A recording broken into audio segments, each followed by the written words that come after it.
नमस्कार दोस्तों, आज आपके सामने फिर से मैं लेकर आया हूं वर्क पावर एंड एनर्जी के न्यूमेरिकल। इसके पहले हमने आपको कॉन्सेप्ट बताया। अगर आपने कॉन्सेप्ट ना पढ़ा हो तो लिंक डिस्क्रिप्शन बॉक्स में है, वहां से जाकर आप work power energy class 9th की बहुत ही डिटेल से पढ़ सकते हैं। और आज हम आपको पूरे का पूरा न्यूमेरिकल का कॉन्सेप्ट बताएंगे। न्यूमेरिकल किस प्रकार का आपके एग्जाम में आता है उसका पूरा पोस्टमार्टम करेंगे। क्या करेंगे? पोस्टमार्टम करेंगे।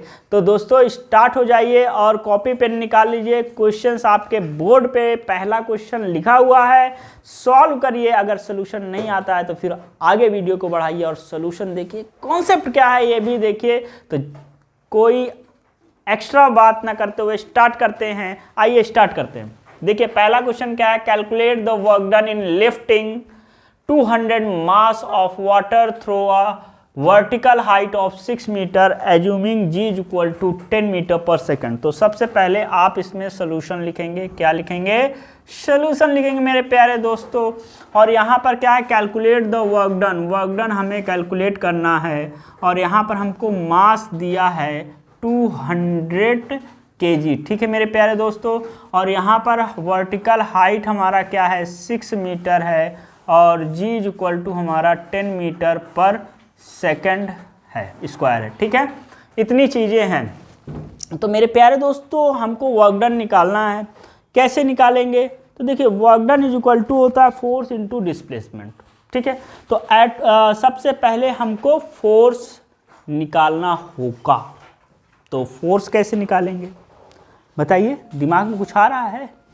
कैसे? हमको m दिया है, g दिया है, h दिया है।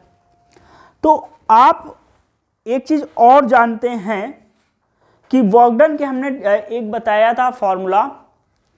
क्या? जब हमारा कोई भी चीज कुछ हाइट में हो, कॉन्सेप्ट में आज के जाके देखिए, यहां से अगर m मास नीचे जाता है तो इसमें एक एनर्जी स्टोर होती है। और आप जानते हैं जितनी एनर्जी होगी उतना ही वर्क डन करोगे। भाई 2 रोटी खाए तो 2 रोटी का ही वर्क डन होगा ना। अब ये मत कहिएगा कि नहीं सर जी कुछ और वेस्ट मटेरियल निकलेगा, वो दूसरी बात है। लेकिन ओवरऑल आपका वर्क डन उतना ही होगा जितना, अगर आइडियल केस है तो इन दैट केस जितना आपके अंदर एनर्जी है उतना ही आप वर्क डन कर सकते हैं। झूठ तो नहीं बोला हूं। तो यहां से हमारा क्या हो जाएगा, W is equal to mgh हो जाएगा। ठीक है, ये पोटेंशियल एनर्जी का फॉर्मूला होता है और उसी से हम इसको निकालते हैं। ठीक है, अब यहां पर हम m की वैल्यू क्या है, 200 हो गया। g की वैल्यू क्या है, 6 है, वेरी गुड। और इसका 10। मुझे आवाज आ रही है कि आप बोल रहे हैं कि नहीं बोल रहे, इसलिए मन में बोलते भी रहिए मेरे प्यारे, मेरे 2 अनमोल रतन। एक है मोबाइल, दूसरा मैं। 6 दूनी 12, 1 2 इतना हमारा क्या होगा, इतना जूल हमारा वर्क डन होगा। आप इसको अगर स्टैंडर्ड फॉर्म लिखेंगे तो ये हमारा हो जाएगा 10 पावर 1 2 3 4। इतना जूल हमारा वर्क डन ये हो जाएगा। ठीक है, नोट डाउन। तो दोस्तों सेकंड क्वेश्चन आपके स्क्रीन पर लगा हुआ है, आप इसको देखकर इसका आंसर लिखिए और सॉल्व करिए। तुरंत देखते हैं कौन पहले आंसर देता है। आप लोग कमेंट में जो जितनी जल्दी कमेंट कर देगा उसका उतना ही बेटर होगा। तो सबसे पहले आप इसमें लिखेंगे क्या, वही जो हम आपको बताए हैं, सोल्यूशन लिखेंगे। क्या लिखेंगे? सोल्यूशन लिखेंगे। देखिए दोस्तों एक चीज इसमें ये है कि अगर आपको न्यूमेरिकल लिखना है, मतलब न्यूमेरिकल को अगर सॉल्व करना है तो नहीं आता है तो कोई चिंता की बात नहीं, क्योंकि कुछ बच्चों को इसको दिक्कत होगी इसको सॉल्व करने में। तो हम आपको उसका ट्रिक बताते हैं कि सबसे पहले अगर कुछ समझ में ना आए ना तो इसको पढ़िए और जो चीज़ें दी हुई हैं उसको आप नीचे लिखिए। तो जैसे यहाँ पर गिवन क्या है ये चीज़ें हम लोग लिखते हैं। तो पहले इसको पढ़ते हैं। A car weighing 100 kg and travelling at 30 metre per second stops at a distance of 50 meter deaccelerating uniformly. What is the work done by the brakes? समझ में आई बात? कह रहा है एक कार है जिसका वेट, अब वेट यहां पर है तो आप W नहीं लिखेंगे। क्यों? यहां देखेंगे अगर ये kg है तो ये मास दिया हुआ है और अगर ये न्यूटन है तो वेट दिया हुआ। ठीक है, ध्यान दीजिएगा। तो यहां पर आप मास लिखेंगे m is equal to 100 kg। ठीक है मेरे प्यारे दोस्तों। And travelling at 30 metre per second, यानी ट्रेवलिंग एट, इसका मतलब कि ये इनिशियल वेलोसिटी है। अगर कहता एट रेस्ट तो इनिशियल वेलोसिटी क्या होती है, 0 होती है। ये आपने मोशन चैप्टर में पढ़ा है। यहां पर कह रहा है travelling at 30 metre per second, it means ये हमारा u दिया हुआ है 30 metre per second. Very good. Stops at a distance मतलब रुक जाती है, मतलब चला रहे हैं, आगे कोई कन्या आ गई, मार रहा ब्रेक, ठीक है।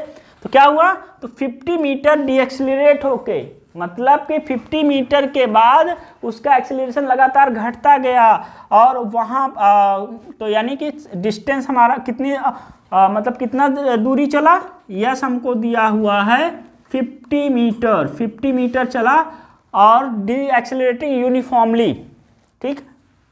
What is the work done by the brakes? Work done हमको फाइंड आउट करना है, ठीक।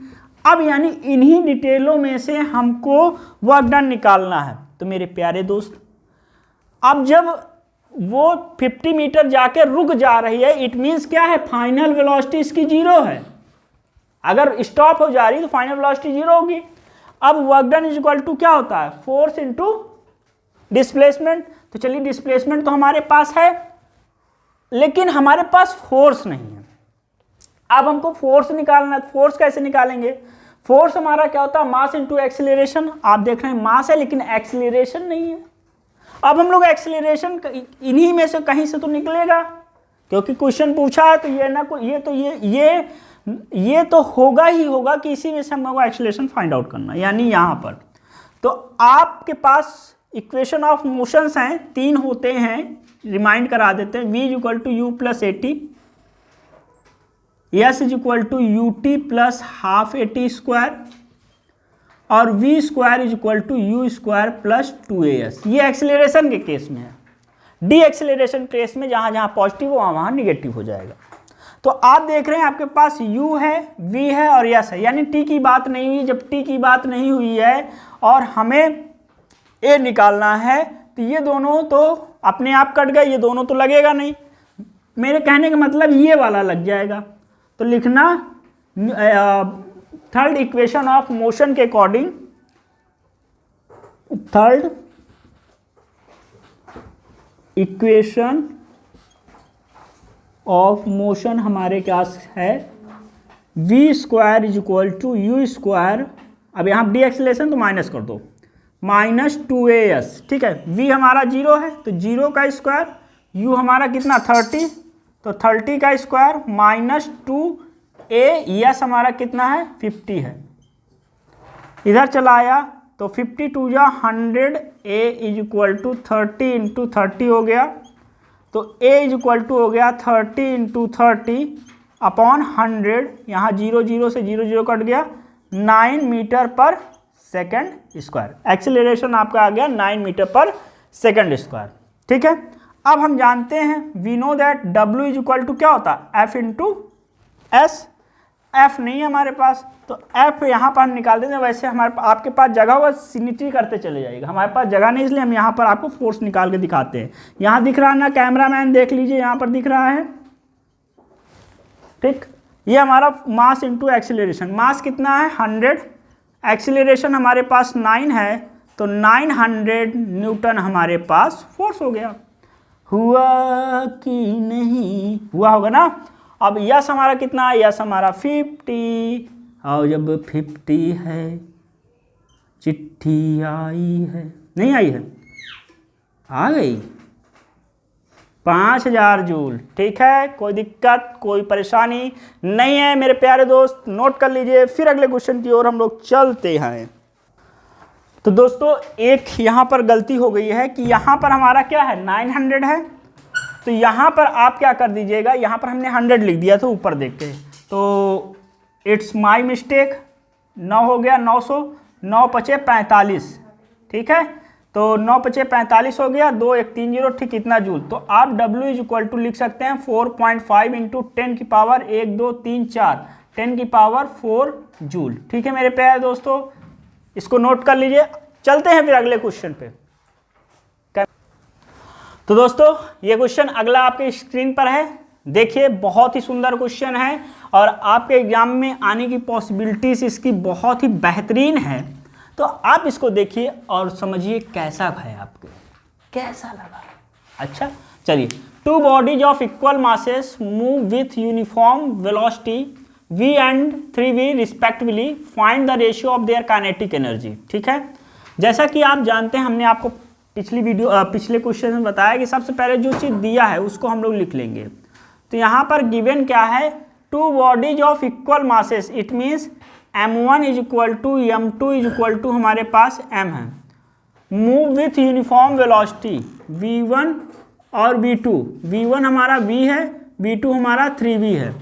Find the ratio of their kinetic energy, kinetic energy यानी kinetic energy 1 upon kinetic energy, या इधर लिख दे काइनेटिक एनर्जी सेकंड, इसका हमको निकालना है। ठीक है, ये रेशियो हमको निकालना है। तो सबसे पहले हमको काइनेटिक एनर्जी फर्स्ट लिख लेना है। तो आप जानते हैं kinetic energy half mv square होता है, तो m1 v1 कर दो, इसका स्क्वायर 1/2 m हमारा क्या है m लिख दो, और v1 हमारा v का स्क्वायर हो गया। चलिए यही होगा।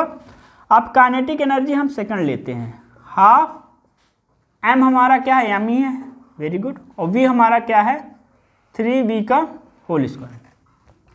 यहाँ से हमारा kinetic energy first upon kinetic energy second, half mv square upon half m into 9v square. इससे हमारा कैंसिल आउट हो गया, यहाँ पर हमारा v square upon 9v square हो गया, ये कैंसिल हो गया, 1/9 हो गया। तो यहाँ से kinetic energy first ratio kinetic energy second हमारा 1/9 हो जाएगा।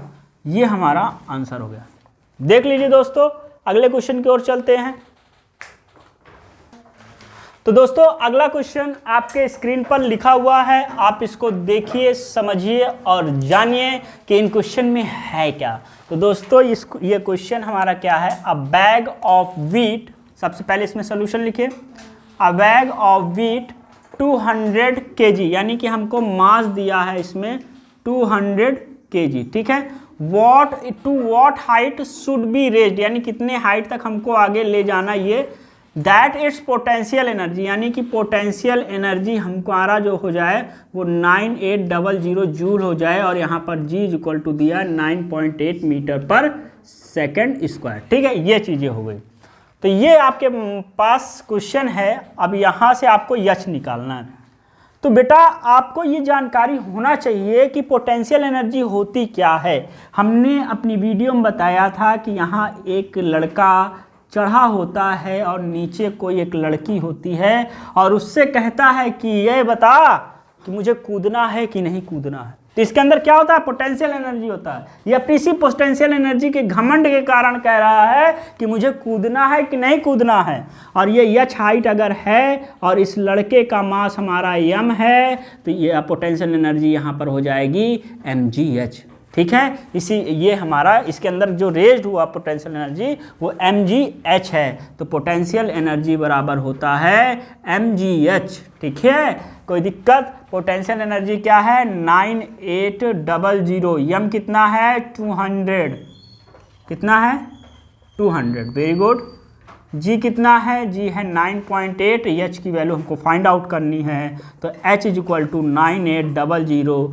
ठीक है, और ये दोनों डिवाइड में आ जाएगा 200 इंटू 9.8, यहाँ से टाएंगे 1 0 यहाँ आ जाएगा, इससे काटेंगे 1000 आ जाएगा, 1 2 1 2 और 2 से काटेंगे, यहाँ पर हमारा 5 मीटर आएगा। यानी 5 मीटर हाइट तक उसको उठाना पड़ेगा, जिसकी वजह से उसकी पोटेंशियल एनर्जी इतनी हो जाएगी। इसको आप देख लीजिए। आशा करता हूं कि आपने यहाँ तक के क्वेश्चंस कर लिए होंगे। आगे अभी और क्वेश्चंस इसके बचे हैं इस चैप्टर के, जिसको हम अगली वीडियो में आपको लाकर इसके हर एक टाइप के क्वेश्चंस को प्रैक्टिस करा देंगे, और अगर मान लीजिए उसके बाद भी बचा होगा तो एक वीडियो और ला देंगे। बस आपका काम क्या है, पढ़ते रहना है, इसी तरह मुस्कुराते रहना है, और हमारे ट्यूशन ट्यूटोरियल साथ जुड़े रहना है, और भी लोगों को जोड़ना है। और उसके लिए हम जानते हैं कि आपको कहने की आवश्यकता नहीं, आप अपने आप जोड़ रहे हैं। इसके लिए आपको बहुत बहुत धन्यवाद, और आशा करते हैं अगली वीडियो में और भी बेहतरीन क्वेश्चन के साथ आपके साथ फिर मिलेंगे। तब तक के लिए धन्यवाद। जय हिंद, जय भारत।